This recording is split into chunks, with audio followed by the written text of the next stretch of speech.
नमस्कार, मेरा नाम निशी है। मैं SPYM सेंटर दिल्ली गेट में एज अ काउंसलर पोस्ट पे जॉब कर रही हूँ। अभी पिछली बार भी आपके सामने एक नई कहानी लेके आए थे, जिसमें एक बच्चे ने अपनी कहानी अपनी ज़ुबानी आपके सामने प्रस्तुत की थी। इसी तरीके से अब कुछ समय बाद हम आपके सामने एक बच्चे की नई कहानी लेके आए हैं, जिसमें बच्चा अपनी कहानी अपनी ज़ुबानी बताएगा। किस तरीके से पहले उसका जीवन क्या था, क्या उसका कारण रहा इस नशे की लत में आने का, उसके बाद किस तरीके से वो SPYM सेंटर दिल्ली गेट में जुड़ा, यहाँ से उसने इलाज लिया, उसके बाद आगे उसका भविष्य में क्या करने का मकसद है। आइए सुनते हैं इनकी कहानी इनकी ज़ुबान। हाय दोस्तों, आपको मैं अपनी घटनाएं के बारे में बताना चाहूँगा। मेरा नाम नेपाल का रहने वाला हूँ। मैं बिल्कुल स्कूल नहीं गया दोस्तों। जब मैं 7 साल का था अपने घर से बाहर रहता था। इस कारण रहता था मैं कि मेरे पापा ड्रिंक का नशा करते थे। ड्रिंक पी के आते थे, मेरे को मारते थे, मेरी मम्मी को मारते थे। इसी मारे मैं डर के मारे बाहर रहता था। दोस्तों के साथ ही रहना अच्छा लगता था। कभी ये मन नहीं करता था मेरा कभी मैं माँ बाप के साथ रहूं। फिर धीरे धीरे रह के नशा वशा सीखा दोस्तों के साथ। मेरी बहन है 2 छोटी, उनको पढ़वाता हूँ, और मेरा छोटा भाई है, वो पढ़ता है लेकिन इतना नहीं पढ़ता, बाहर आवारागर्दी करता है। वो भी मेरी तरह नशा वशा करता है, किसी को मारना पीटना। वो भी छोटा वाला भाई भी ऐसे ही है मेरे तरह। मैं भी सही घर से था। दिल्ली का केशमपुरा था, रानेस रोड के इधर। जब मेरी नाना ने उस सोसाइटी एरिया में से वो कोठी बेच दिया, मैंने अपनी नाना को भी समझाया कि यहाँ से मत बेचो, यहीं सही है, अगर और कहीं पर जाओगे तो मैं बिगड़ भी सकता हूँ। लेकिन मेरी नाना ने भी नहीं माना। मैंने अपनी मम्मी से कहा से ये बोला होता तो पहले, मम्मी मेरे को स्कूल में एडमिशन करवा दो, मैं ऐसी जगह में नहीं होता, आज मैं पढ़ा लिखा होता। दोस्तों के साथ ही रहना अच्छा लगता था। कभी ये मन नहीं करता था मेरा कभी मैं माँ बाप के साथ रहूं। पकड़ के भी ले गई थी मेरी माँ, मैं फिर भी भाग के आ गया। मेरे को पता नहीं क्यों लगता था मेरे को माँ बाप प्यार नहीं दे पाएंगे, मेरे को मेरे दोस्त ही प्यार दे पाएंगे, इतना लगता था मेरे को। 7 साल का था जब से ही निकल गया था, 10 साल से बाहर रह रहा था। दोस्त यारों में तो मैंने बहुत कुछ सीखा। हमारे दोस्त को एक भी चाटा मारता था ना, हम नहीं देखते थे कि बड़ा है कि किस लेवल का है। हम ये नहीं सोचते थे किस लेवल का भी हो।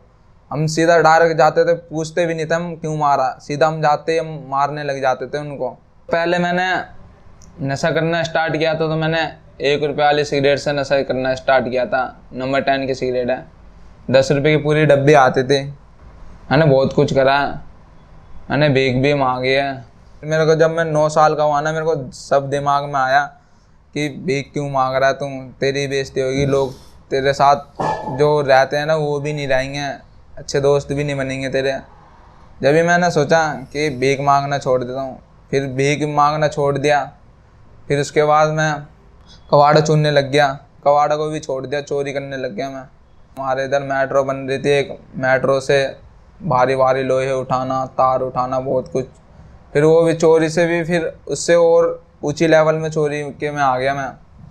कोठियों में जाना, कोठियों की चोरी करना, कुछ भी दिखे उठा के लेके भर के आ जाना। धीरे धीरे मैं कुबेर सुपारी खाने लगा। कुबेर सुपारी से धीरे धीरे दारू पीना सीखा।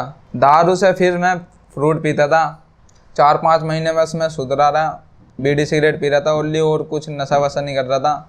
धीरे धीरे मेरे दोस्तों ने बोला कि ये भी पी के देख। स्मैक के बारे में जानता तो बहुत कुछ था, लेकिन इतना नहीं, ये नहीं पता था कि तेरे को इतनी तड़प भी होगी इसकी। स्मैक पीना सीख गया। फिर मैं धीरे धीरे वही मेरा दोस्त ही चोरी करके आता था, पैसे वैसे सब लेके आता था। स्मैक भी वही लेके आता था अपने पैसों की। 300 रुपये की आती थी एक गांठ, 300 रुपये की, बहुत कम सी होती थी। 20-21 पॉइंट की होती थी। पन्नी में डाल के फिर चलाने वालाने लग गया मैं, सीख गया मैं स्मैक पीना भी। उसी के चक्कर में मैं स्मैक की आदत डल गई मेरी। एक दिन भी नहीं पीता था ना, उसकी बहुत गंदी तड़प लगती थी। नाक से जुकाम, आँख से आंसू निकलना, पेट में दर्द, चल नहीं पाना, ये सब होने लग गया मेरे साथ। फिर मैंने धीरे धीरे चोरी करने लग गया। अगर बहुत ज़्यादा तड़प लगती थी तो कोई भी कुछ लेके जा रहा होता है या पैसे गिन रहा होता है, कुछ भी फ़ोन वून भी बात करते हुए जाते हैं, फ़ोन छीन के भग जाता था, या तो पर्स छीन के भग जाता था। 1.5 लाख रुपए की हमने डकैती मारी, हमने उसका खोखा फाड़ दिया, हमने शटर तोड़ के। उसमें से पहले फ़ोन निकले दो, एक iPhone 6 निकला था और एक Vivo Y11 निकला था। फिर हम सोच रहे फ़ोन तो हो नहीं सकता, यहाँ पर पैसे भी रखे रहते हैं। फिर हमने गुल्लक वुल्लक चेक करे, गुल्लक नहीं खुल रहे थे, गुल्लक में सेंटर लॉक लगे हुए थे। हमने छेनी फंसाई, छेनी फंसा के हमने पूरी जान लगाया, फिर छेनी फंसा के हमने सेंटर लॉक तोड़ा उसका। सेंटर लॉक तोड़ने के बाद हमने देखा चिल्लर, पहले चिल्लर बहुत सारे पड़े हुए थे, एक के दो के चिल्लर पड़े हुए थे। वो चिल्लर भर लिया हमने, 50,000 रुपये के चिल्लर मिले हमें। फिर हमने और अंदर हाथ डाला, फिर उसमें से निकले नोट भी भर लिया हमने पन्नी में भर के। हम वहाँ से हम भाग गए। सुबह के 4 बजे घुसे थे, 5 बजने वाले थे। सुबह 2 के सिक्के थे, 5 के, वो सारे हमने बड़े निकाल लिए। छोटे सिक्के थे वो हमने फेंक दिए। सगुरपुर में चले गए वापसी लौट के। फिर पैसे बांटे हमने 3 जनों ने, 1,30,000 रुपये निकले, बाकी 20,000 रुपये के थे वो चिल्लर एक के छोटे सिक्के थे। कपड़े वपड़े खरीदने चले गए। फिर एक मेरे दोस्त ने बोला कि चलना टूब लेने चलते पुरानी दिल्ली। मैं पुरानी दिल्ली आया टूब लेने। टूब तो ले लिया हमने पेटीएम मार्केट से। हम चारों को पकड़ लिया, छुटा के लेके गई थी मेरी मौसी। 3 साल बंद रहा था मैं। स्मैक पीते मेरे को हो गए थे 4 साल। मैंने बहुत स्मैक पी, बहुत, एक दिन में तो बहुत ज़्यादा ही स्मैक पीता था, 5 6 हज़ार रुपये की। और वही पैसे मैं जोड़ता तो आज मैं बहुत सही जगह में होता, लेकिन मैंने उस चीज़ को, पैसों की कदर नहीं करी। फिर मैंने सोचा दिमाग में वे इसको छोड़ देता हूँ। मैं 3-4 दिन मैंने कंट्रोल करा इस नशे को, नहीं छूट पाया मेरे से। मैं उसी जगह में चल गया फिर दोबारा नशे में। मैंने बहुत जनों से बोला भी मेरे को नशा मुक्ति में बंद करवा दो। किसी ने ये बोला कि तेरे को नशा मुक्ति में बंद करवा के हमारा क्या फ़ायदा हुआ। मैंने सोचा कि ऐसे तो मुझे बंद नहीं करवाएंगे, कहीं किसी के घर वूर लूटने चली जाता हूँ। घर लूटने गया मैं।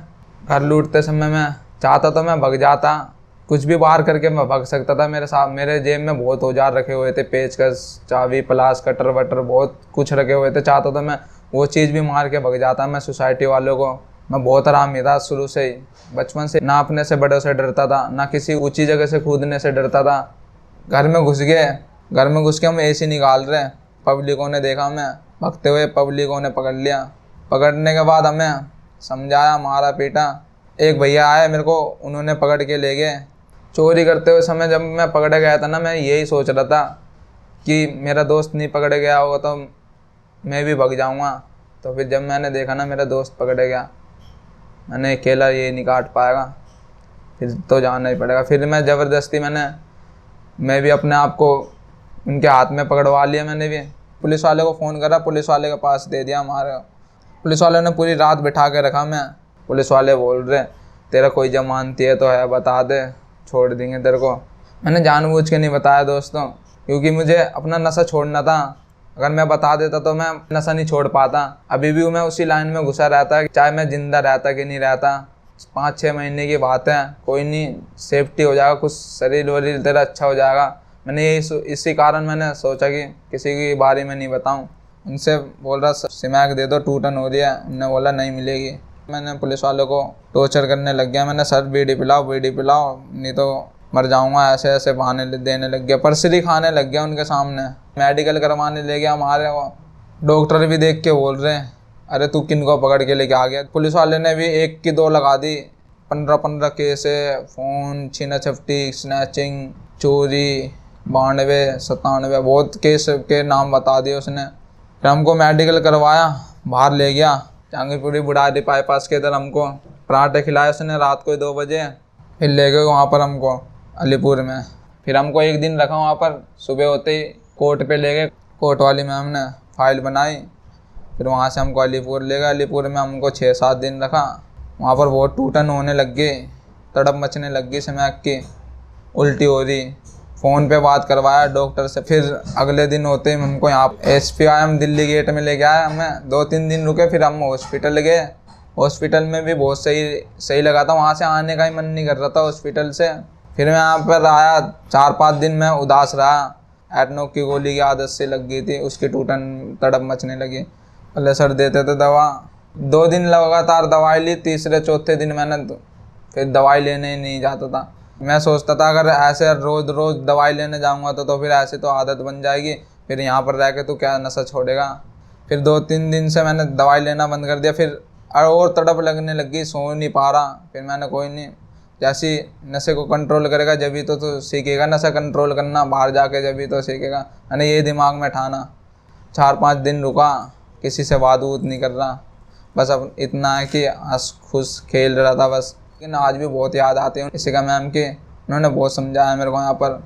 और यहाँ पर पवन सर कभी इतना महसूस होने ही नहीं दिया, पूरे बाहर की तरह रखा है पवन सर ने भी यहाँ पर हमें।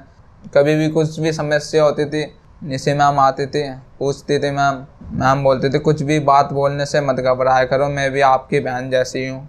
जब से उस टाइम से डर खुल गया, जो भी तकलीफ़ होती थी हम निशि मैम को बताते थे, मैम फिर सन्नी सर को बताते थे। सन्नी सर जो चीज़ नहीं मिल रहा होता तो वो दिलवाते थे, छत में ले जाते थे हमें सन्नी सर, खिलवाते थे फुटबॉल ये सब खिलवाते थे।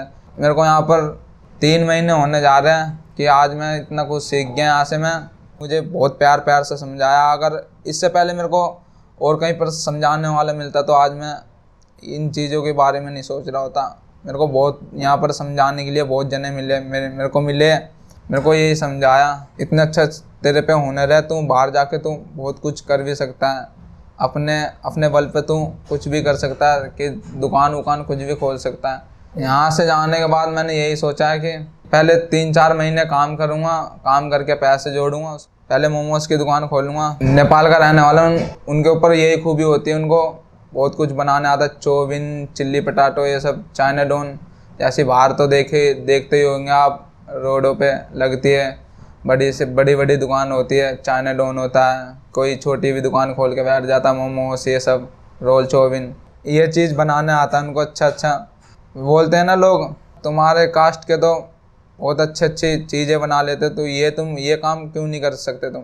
अब मैं समझ गया कि ये काम क्यों नहीं कर पाऊँगा, अब उन लोगों को दिखलाऊंगा कि ये काम कर नहीं सकता था, अब करके दिखलाऊंगा ये काम। बस लाइफ में बहुत मज़े लिए, लेकिन दोस्तों मैं आपसे भी यही बोलूँगा कि सही से रहो, अपने माँ बाप को तंग मत करना, अपने माँ बाप का कहना मानो, नशा भी मत करना, नहीं तो हमारे तरह आपको नशा मुक्ति में डलवाया जाएगा। इससे पहले कभी मेरे को मिले होते तो समझाने वाले, मैं सुधर सकता था। जैसा कि बच्चे ने आपको बताया कि किस तरीके से उसका कैसे यहाँ तक का सफ़र रहा है, इसमें जो एक मेन कारण निकल के आया है नशा लेने का, वो रहा है पीयर प्रेशर।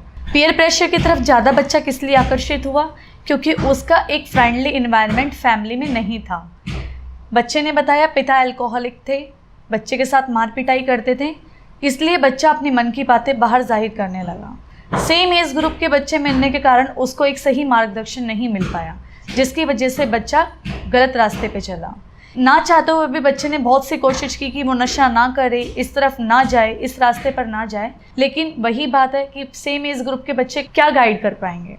बच्चे ने नशा लेना स्टार्ट किया, बच्चे की जर्नी बहुत ख़राब रही, बच्चे ने अपनी ज़रूरतें पूरे करने के लिए चोरी भी की, लेकिन लास्ट में बच्चे ने सोचा, अपना दिमागी रूप से उपयोग किया कि नहीं ये चीज़ मेरे लिए इस हद तक ठीक थी लेकिन अब गलत है, ये दिशा मेरे लिए ठीक नहीं है, इसलिए बच्चे ने खुद से काबू करने की कोशिश की। अब लास्ट में बच्चे ने बताया था, आपने सुना भी होगा, कि जब तक उसने खुद पे कंट्रोल नहीं किया तब तक कितना भी कोशिश कर ले वो खुद को नहीं रोक पाया था। लास्ट में जब उसकी विल पावर स्ट्रॉन्ग हुई, उसको लगा कि अब ये चीज़ गलत है, तो बच्चे ने अपने आप पे भी काबू किया, बच्चे ने हर चीज़ में अपना सुधार भी लिया, बच्चे ने अपना भविष्य किस तरीके से आगे लेके जाना है इस बारे में सोचा भी। अब हमारे पास जो बच्चा है वो सिर्फ 3 महीने के लिए रहता है, इसके अंतर्गत बच्चे को डिटॉक्सिफिकेशन, रिहेबिलिटेशन, हर चीज़ की सुविधाएं प्राप्त की जाती हैं, लेकिन लास्ट में तो बच्चे को सोसाइटी में जाना है। तो जो मेन एक पड़ाव आया है सोसाइटी को एक्सेप्टेंस का, जब तक सोसाइटी उसको एक नया मार्गदर्शन नहीं दिखाएगी तब तक बच्चा अपनी मुश्किलों का समाधान नहीं निकाल पाएगा। बच्चे को मेन जो है वो सोसाइटी से एक्सेप्टेंस मिलना बहुत ज़रूरी है। जैसा कि अभी तक आपने इस बच्चे की पूरी जर्नी के बारे में जाना, साथ ही साथ SPYM सेंटर डेलीगेट प्रक्रिया के बारे में जाना, इस तरीके से हम आपके सामने और भी नई स्टोरी लेकर आएंगे। इसके लिए आप हमारे चैनल के साथ जुड़े रहिएगा। मिलते हैं नेक्स्ट स्टोरी में।